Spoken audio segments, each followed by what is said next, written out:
The biggest challenge we got when we started was like animation. I mean, everybody's been raving about our animations on the first one. We've been pushing the boundaries even further, like on Uncharted 2 Among Thieves. And we're like, okay, that's great, but how are we gonna make that work online? I remember I got really excited when I got on my monitor like 2 drakes running around. I called everyone in the office, say, hey guys, come on over. And like everybody like saw right away the potential. We were like, okay, that's huge. We spent a lot of time working on our technology to just bring animations across the network so that you can see the other players at the same quality you would see just like NPCs or enemies in the game. Now we have all the fluid animations, all the climbing, all the jumping, you know, all the special moves are all in the game, which is really awesome. We really pushed the boundaries. We tried new things nobody tried before. Everything that we do in single player shows up in multiplayer. You can see player movement as detailed as possible, like you will see them if they were like next to you.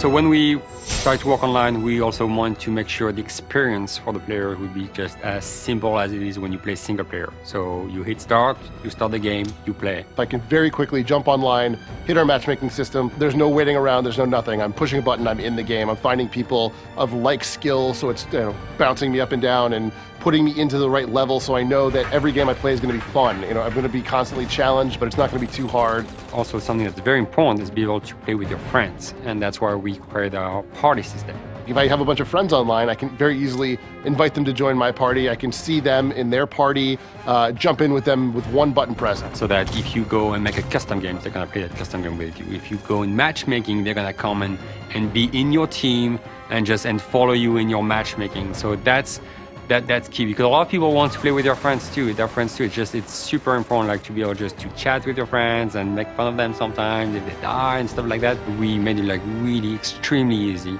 So I'm sure people are gonna use that feature a lot. In the cinema mode, we record the games that you've played, so you can go back and watch games that you've played before and see, what exactly you did the last game you played. We save your games when you play them. You can replay them.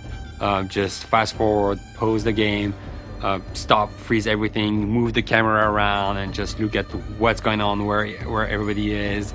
And you can take screenshots, and so that you can then show off to your friends. And also, you can use it to see how other players are playing. So, like, if a guy was really good in the other team or in your team, you can just replay the file and just follow him and see how he did it. What was his tactic just to be so good? What is he doing? Because everybody has a unique technique. Even if you're playing by yourself, you're gonna call your wife over, your kids, your friends in the house and say, look at this awesome thing that happened, and sort of gets more people involved. You can go through and sort of give yourself a best of reel, which is really, really neat. The great thing about the PlayStation 3 that I love is the fact that there's a hard drive, and that's on every single machine, and that's like priceless for us.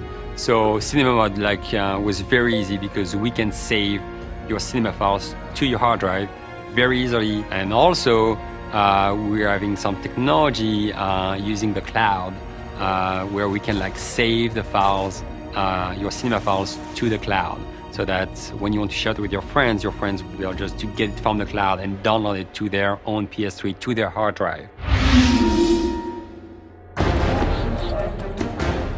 Ultimately, statistics are sort of the rawest form the game takes. So as a designer and as a player, it's important that we're able to see those things so we know where the game is unbalanced. I would never be able to make the game fair if I couldn't tell what the statistics were for any given map in any given mode. We had to be creative because PSN is free, and I love that. It's the fact people can just play online games for free at any time, and that's huge. And it's good because it forced us just to find new ways to store that data, and that's why we started to work on the cloud technology. Things that I thought were cool maybe didn't work. Maybe there was too many deaths there. Maybe maybe nobody ever went there. Those kind of things were very, very easy for me to see because we did track so many statistics all the way along. The stats are the biggest thing for the players. They want to know how they're doing. We have competitions going on, and they want to be able just to go on the website and just look at the results of the game and check the result of the game and be able just to define who's winning the tournament.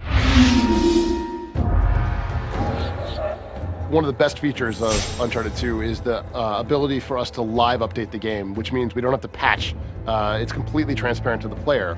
every time you start the game, you go on multiplayer here at the bottom, you're gonna connect to our servers and you're gonna sync the latest data. And it's completely transparent, it takes no time, so that if we see there's a big advantage point on the map that we need to fix, we can do that. We can do that without people knowing about it.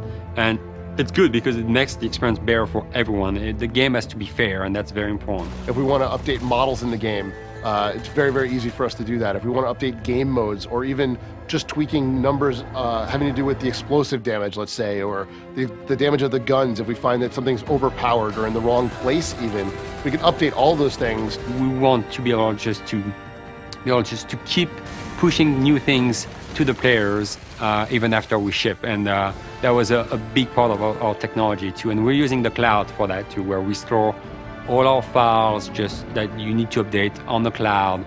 And again, it's all free and it's all good.